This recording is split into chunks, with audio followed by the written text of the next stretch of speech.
Welcome, everybody. It's time again for another episode of Sales Pipeline Radio with your host, the superstar of sales himself, Matt Hines. Hey, Matt.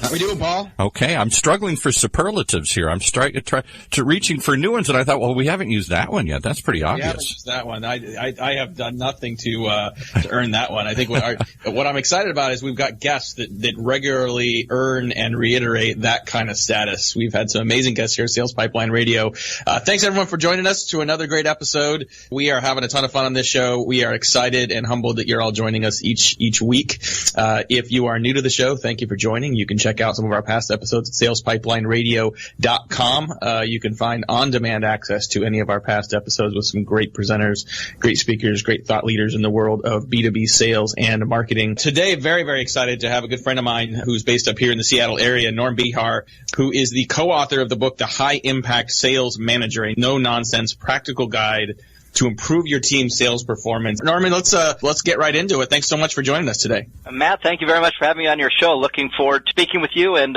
joining your audience. Norman, we've known each other for a long time now, and you've been someone that I've gone to quite a number of times for advice from a sales management standpoint, clients that need sales management training that need to improve the sales teams. And I was so excited when I found out that you guys were writing a book. I've been spending a lot of time with this and actually been quoting it with a lot of clients. My favorite part of the description here is the no-nonsense and practical part. Like, this is not just strategy. This gets into the nuts and bolts of how to improve your team's performance. Talk a little bit about, where this book came from. Why was this important for you, and how is this book different than others that exist on the market today? Matt, as you know, we have a very active blog at the Sales Readiness Group, and probably our favorite subject to blog about is sales management. And the reason behind that is that we just think sales managers can have the most dramatic impact on sales team performance. Although we offer training programs, and the training programs help develop selling skills, it's really the sales managers that are in the trenches day in and day out with their sales team.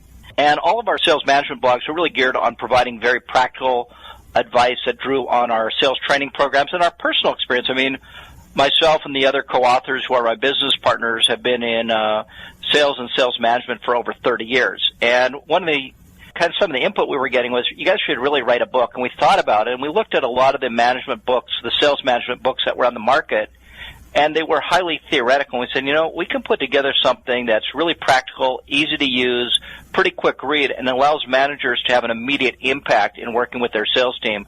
So that's what we set out to do, and we were able to really organize this in a way that we think gets to the key skills managers need to develop and implement. And, one of the things I liked about your comment is the goal was to offer this advice, offer these techniques, allow managers to readily put them into place. And we're hoping that the book is achieving that goal. I mean, the feedback I've had from people I know that have read it have definitely reiterated that, definitely, gets out of the clouds and into the details very well. We've got Norman Behar today, who is the CEO and president of the Sales Readiness Group and is the co-author of the High Impact Sales Manager. Could you quickly summarize for us, what does it mean to be a high impact sales manager? I'm sure a lot of people have different definitions of that, but for you, what are the components or characteristics that make for a successful high-impact sales manager? So I think there's really 5 key areas that, if you think about a sales manager, they can often get kind of trapped in the weeds of being chief problem solver and what we call kind of getting stuck in a daily grind. But if they can learn to transcend it, there's really 5 things they're going to do very well. One is hire the best people and hold them accountable. So if you have the right people on your team, it's a lot easier to manage, coach, and lead that team. They're going to learn how to manage sales performance, and sometimes just they have the wrong notion. They're hyper-focused on results. And, ultimately we're measured on results, but results are backward-looking. So what we want them to do is to manage sales performance by really focusing on underlying behaviors that drive results. So that would be a second key element, is learning how to manage sales performance. A third is learning how to manage the pipeline. A lot of companies end up with bloated sales pipelines, deals that are dormant, deals that are stuck, and as a result, the managers can't produce accurate forecasts. So that's embarrassing not only for the manager, but also for the VPs, all the way up the organization. So being able to manage the pipeline is the third element. Fourth element is really providing personalized sales coaching. If you think about managing performance, that's really a framework for managing a team. Sales coaching is something that can be very individualized that helps each person develop better skills and improve their win rates. And then the fifth element is really being a great leader, and part of being a great leader is learning how to motivate and inspire your sales team. So So those are the 5 key elements that we've set out to address in the book, The High Impact Sales Manager. That's great. If you want to learn more about the book, you can certainly find it on Amazon.com. It's available for purchase. You can also go to salesreadinessgroup.com. You'll find just a ton of great resources from Norman and his team, including the ability to download a free chapter of the book. So highly recommend you check that out and at minimum get that free chapter to whet your appetite for the rest of the book. I like your 5 keys to effective sales manager. So let me ask the opposite question then. What keeps people from doing that? What keeps high potential sales managers from achieving that higher level of success? So I think there's a couple of things. If you think about, where do most sales managers come from? They came from the sales ranks. So maybe a VP of sales is looking to add to add a new sales manager, add a new district, or maybe one of the managers is being promoted and they're looking for the next sales manager. They're typically going to look within the sales team. And they're going to look probably at a high performer and say, okay, this person really is doing a great job of selling. They'll start having some conversation. The salesperson may see it as a great opportunity. And within a relatively short period of time, they're promoted into management. What's kind of missing there is not the fact that a great salesperson can learn how to become a good sales manager, is that it's really a different skill set. When you're a salesperson, it's really all about you. It's about your prospecting skills, your call planning skills. You may be part of a team, but the skills that you're using are really individual selling skills, identifying priorities, asking great questions, having great sales conversations.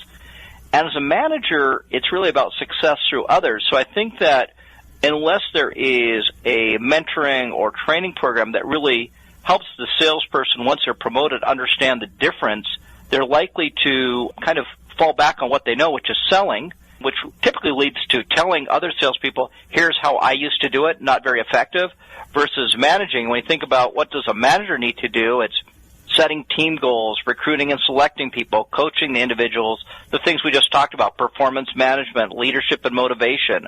So it's a different skill set. So I think that's one of the issues that holds managers back. And that's pretty easy to address through sales management training programs, but it also requires a change in mindset.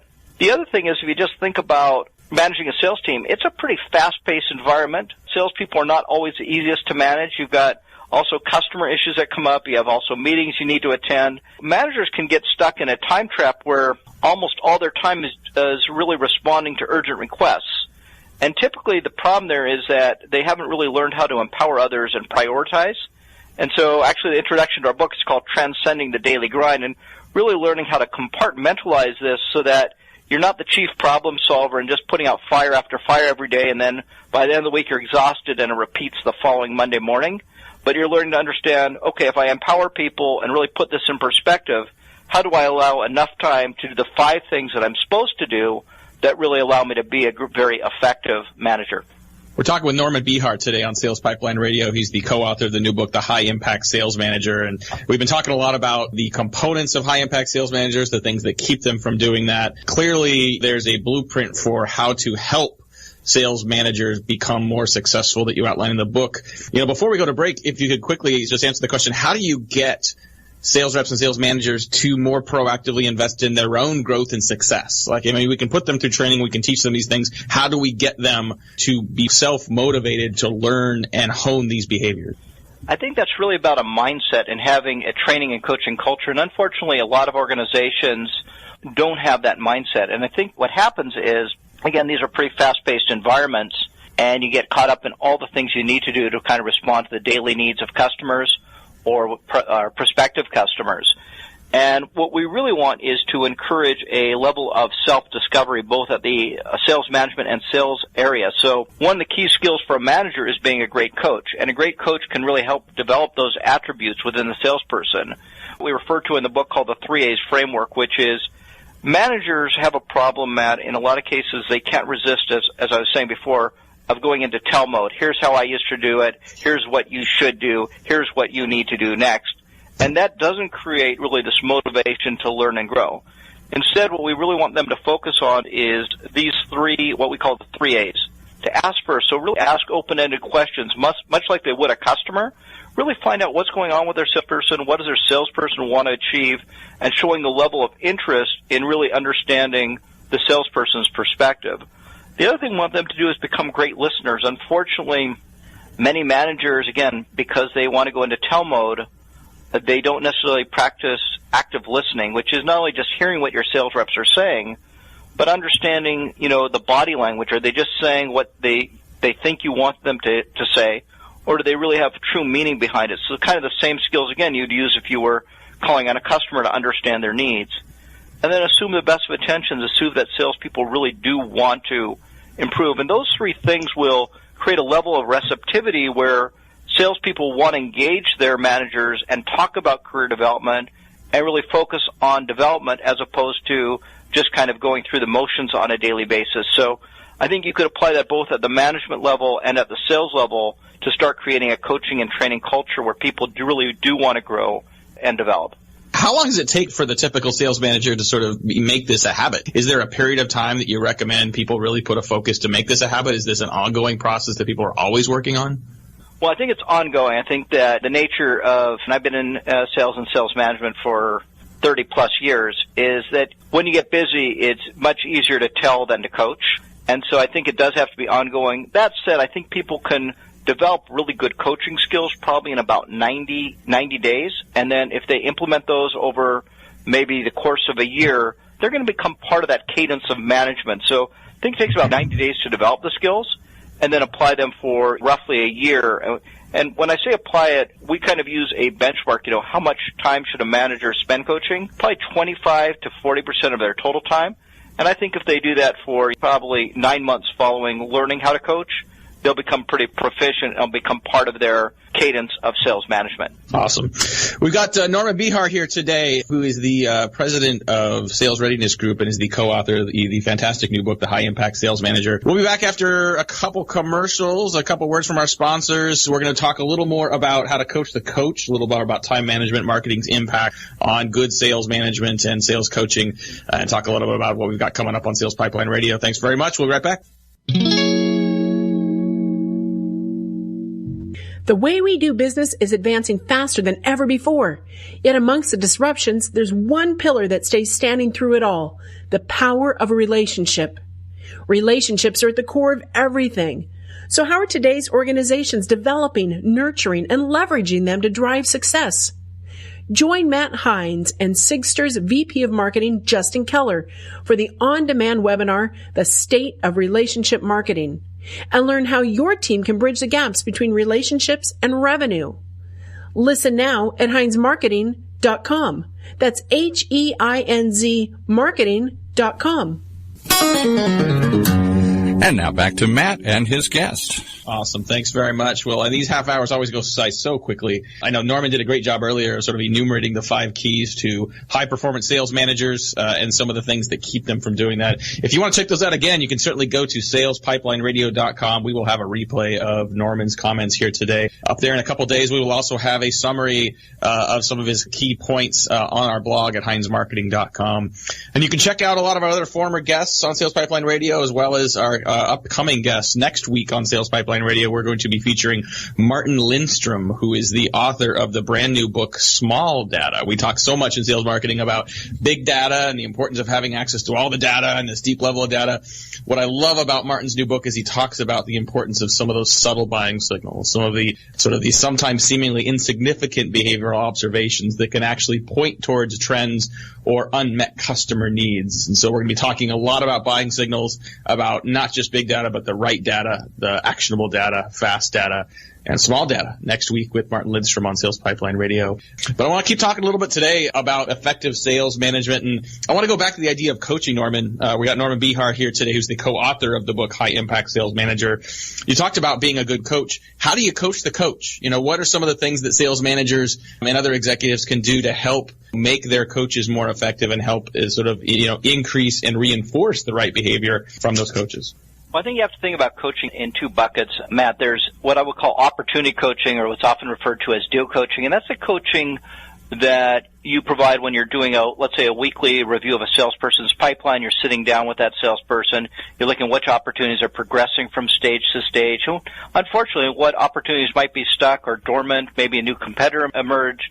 Maybe they're having a difficult time getting to decision makers. Maybe they're not able to really articulate their win theme. So I think you have this whole notion of opportunity or deal coaching. And to develop those skills, those are really skills that the manager has developed as a salesperson because they've been in the trenches, they've closed business before, and they can actually offer very practical advice. But again, as opposed to telling people what to do, we want them to use, questions that really get to how well qualified is the opportunity, and then digging down a little bit deeper than BANT. And I know that you've probably talked about BANT and in this and other episodes before, but beyond budget, authority, need, and timing, really getting to what is a customer's business need, what's the unique value you bring to that customer, who are the decision makers, and what is your relationship with them? How is the competition going to try and beat you? And maybe most importantly, why you will win.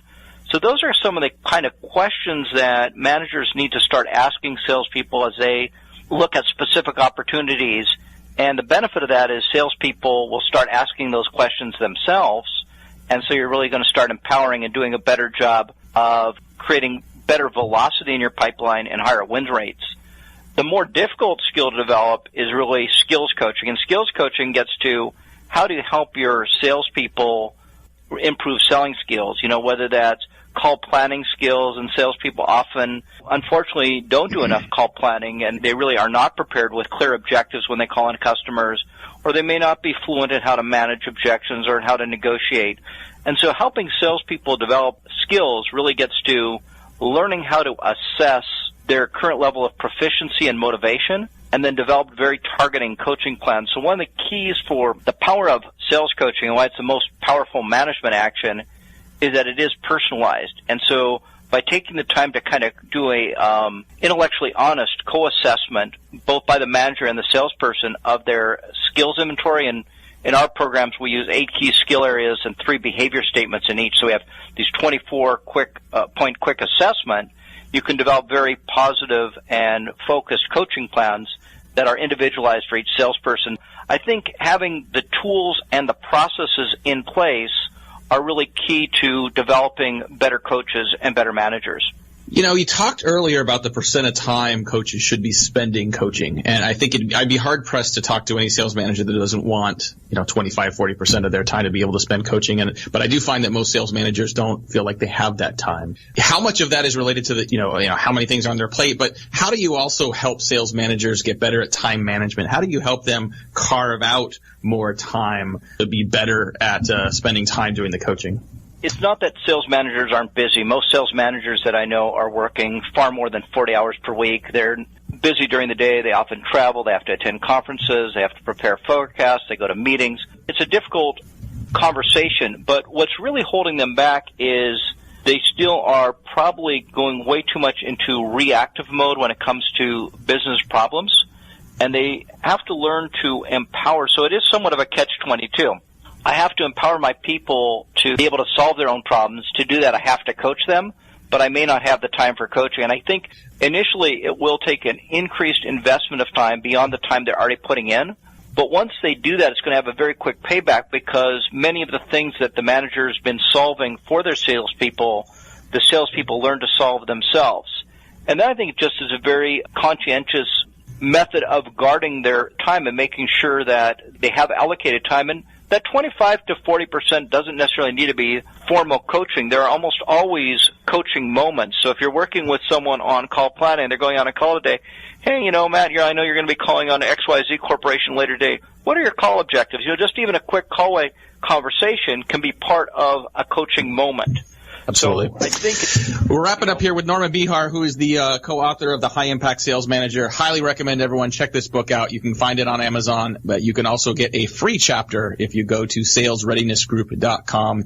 Norman, just in the last few seconds before we wrap up, if you could just talk about what the format preferences are for this kind of a training. I know you guys do a ton of sales management training as part of your practice. Sales Readiness Group has been regularly ranked one of the top sales training companies by Selling Power Magazine and others. But just really quickly, what are some of your preferred formats for doing that training? And if people are interested, how can they learn more about how you guys might be able to help them? Sure. So the book itself is a synopsis of the training program. The training program, it really centers around a 2.5-day workshop where we cover those 5 key areas that I mentioned earlier about managing a team, leading a team, coaching a team, and hiring the best people. The pre-work typically involves assessment and customization, and then the post-training typically involves live online reinforcement and measurement. And then those programs are all custom tailored. So in many cases, I think of one large publicly traded company where we broke that out over the course of a year, focusing on one key area per quarter. But generally, it's a combination of assessment, live on-site training, and live online reinforcement, and then post-training measurement. So we have the key elements built in. People can learn more by going to our website and taking a look at the High Impact Sales Manager. They can also email us at info@salesreadinessgroup.com or email me directly, nbehar@salesreadinessgroup.com, and we'd be delighted to provide you more information on our sales and sales management training programs. Awesome. I want to thank our guest today, Norman Behar, who's the co-author of the High Impact Sales Manager. Great information online at salesreadinessgroup.com. Not only the free chapter, more information about their sales training programs, but tons of great insights to help your sales team and your sales management perform better. If you want to get a replay of today's conversation with Mr. Behar, you can find that on our website at salespipelineradio.com here in a couple days. We'll also have a summary of his conversation on our blog at heinzmarketing.com shortly. You can also on Sales Pipeline Radio find all of our past guests and all of our future guests. So you can check us out if you want to follow us live. We'll look forward to seeing you here every Thursday at 2:30 Eastern, 11:30 Pacific. And you can also follow us on the podcast. You can catch every episode by downloading it at iTunes or from Google Play. Until next week, that's about it for today. Thanks again, Norman, for your time. Thanks for everyone for listening. Look forward to seeing you again next week. This has been Sales Pipeline Radio.